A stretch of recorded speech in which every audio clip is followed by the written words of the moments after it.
The Alcatraz escape is one of the most famous prison escapes in American history, involving 3 inmates, Frank Morris and brothers John and Clarence Anglin, who escaped from the maximum security federal prison on Alcatraz Island, which was thought to be nearly inescapable due to its remote location in the chilly waters of San Francisco Bay.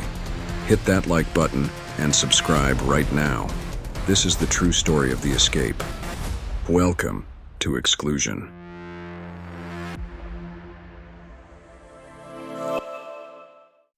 On a chilly fog-filled night in June 1962, 3 men set in motion one of the most audacious prison escapes in U.S. history. The setting was the infamous Alcatraz Island, a fortress of stone and steel, surrounded by the freezing waters of San Francisco Bay. Designed to hold America's most dangerous criminals, Alcatraz had a reputation of being inescapable, but Frank Morris, along with brothers John and Clarence Anglin, believed otherwise. Frank Morris was not your average inmate. Convicted of bank robbery and burglary, he had a long history of brushes with the law, and he had attempted prison escapes before. However, what set him apart was his intelligence. Reportedly, with an IQ of 133, a trait that would prove essential to orchestrating the complex escape plan. Morris was a quiet but sharp-minded individual who understood the system he was trapped in.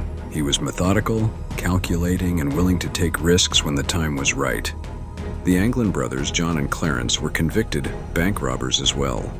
They grew up in a large, poor family of 13 children in rural Georgia, working as farmers during their youth. Though their criminal lives eventually led them to Alcatraz, their upbringing had given them one key advantage that many prisoners lacked. They were strong, experienced swimmers. During their childhood, the Anglin brothers frequently swam in the ice-cold waters of Michigan and Florida, a skill that would later become crucial as they plotted their escape from an island prison surrounded by the freezing currents of San Francisco Bay.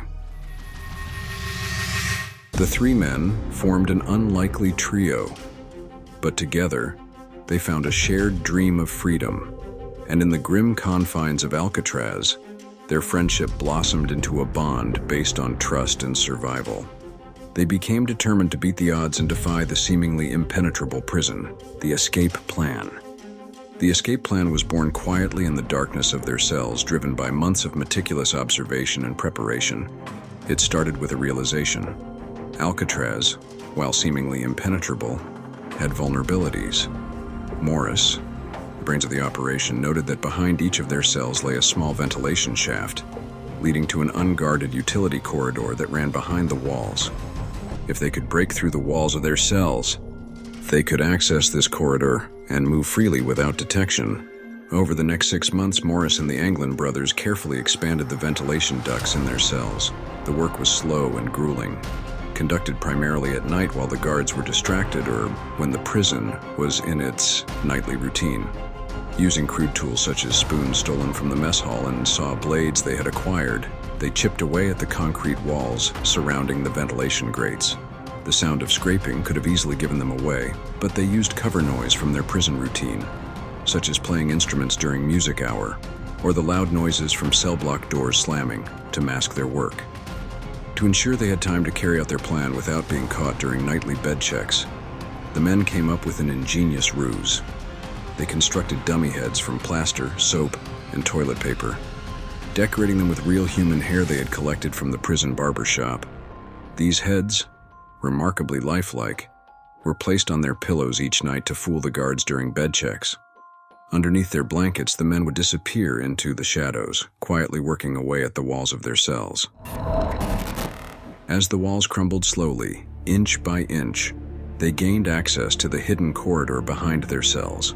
This corridor led to an area above the prison, near the roof, where they would make their final descent to freedom. But they knew that getting out of the prison wasn't enough. They had to survive the treacherous waters that surrounded the island. And so, their plan evolved once more. In one of the prison's workshops, Morris and the Anglins began secretly gathering materials to construct a raft and life vests. Using over 50 raincoats stolen from the prison, they stitched together a makeshift raft, using heat from the prison steam pipes to melt and seal the seams. The men worked cautiously, creating the raft and vests piece by piece. They had only one chance, and failure could mean death in the icy waters of the bay. The escape night, June 11th, 12th, 1962. On the night of June 11, 1962, after months of painstaking preparation, the three men made their move. It was a foggy evening, and visibility was low, an advantage for the escaping prisoners. As they lay their dummy heads on their pillows, they silently crawled through the holes they had spent months widening. Slipping into the utility corridor behind their cells, they made their way to a remote part of the prison where they climbed up a network of pipes and ventilators to reach the roof.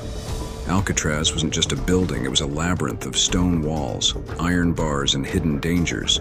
Navigating their way to the rooftop was treacherous. A single misstep or noise could alert the guards and ruin everything. But luck was on their side. After reaching the roof, they scaled down the walls using a carefully crafted rope made from old prison uniforms. By this time, the men had become invisible phantoms, operating with precision and silence. Once they reached the shoreline, the prisoners pulled out their makeshift raft and vests, and it was time to test their handiwork.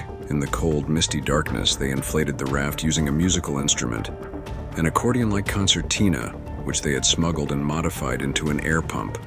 With the raft ready, they launched into the frigid waters of San Francisco Bay. The cold bit at their skin, and the strong currents threatened to pull them under, but they paddled into the night, their destination, the mainland and freedom. The aftermath. Morning came on June 12th, and Alcatraz was unaware that anything was amiss. As the guards made their morning rounds, everything seemed normal. The dummy heads lay undisturbed on the inmates' pillows. But soon, the eerie silence of the cell block broke. A guard tried to rouse Frank Morris for the morning count, only to find his bed unnaturally still. With horror, the guard realized the heads were fakes. Alarms rang through the prison. 3 inmates were missing. A massive manhunt ensued, with the FBI, Coast Guard, and local law enforcement agencies combing the bay and surrounding areas for any trace of the escapees. Search helicopters scoured the waters, and boats combed the rocky shores of the mainland. For days, investigators searched tirelessly. They found pieces of the men's belongings, including part of the makeshift raft, a paddle, and some personal items. But of the 3 men, there was no trace. As time passed, theories about the men's fate began to circulate. Some experts believed that Morris and the Anglin brothers had drowned in the cold, treacherous waters of the bay, their bodies carried out to sea by the swift currents. Others argued that their swimming abilities and careful planning meant they could have made it to the mainland and slipped away undetected. Witnesses later claimed to have seen suspicious figures in the area that night. Though nothing concrete was ever confirmed, the case remained open for years. In 1979, after extensive investigation, the FBI officially closed the case, concluding that the men had likely perished in the waters.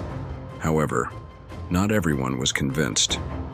Over the decades, there have been sporadic reports of sightings, rumors of letters from the escapees, and even theories that they fled to South America, living quiet lives under assumed identities. In 2013, a letter surfaced, allegedly written by one of the Anglin brothers, claiming that they had survived the escape and lived for years in hiding. The letter stated that Morris had died in 2008, and one of the Anglin brothers was in poor health, seeking to make a deal with the authorities. However, the authenticity of the letter was never confirmed, and the mystery of their fate remains unsolved. The legacy, the daring escape from Alcatraz, has since become one of the most famous prison breaks in history. It has inspired movies, books, and documentaries, most notably the 1979 film Escape from Alcatraz, starring Clint Eastwood. The story of Frank Morris, John Anglin, and Clarence Anglin is a tale of determination, ingenuity, and the will to defy the impossible. To this day, the question lingers: did the men drown in the cold waters of San Francisco Bay? Or did they make it to freedom, vanishing into the world as free men? The truth remains locked in the murky depths of the bay, or perhaps in the hidden corners of a quiet life lived far from the shores of Alcatraz. Thank you for watching today's episode. If you enjoyed the video, make sure to leave a like, comment, share, and subscribe for everything Exclusion.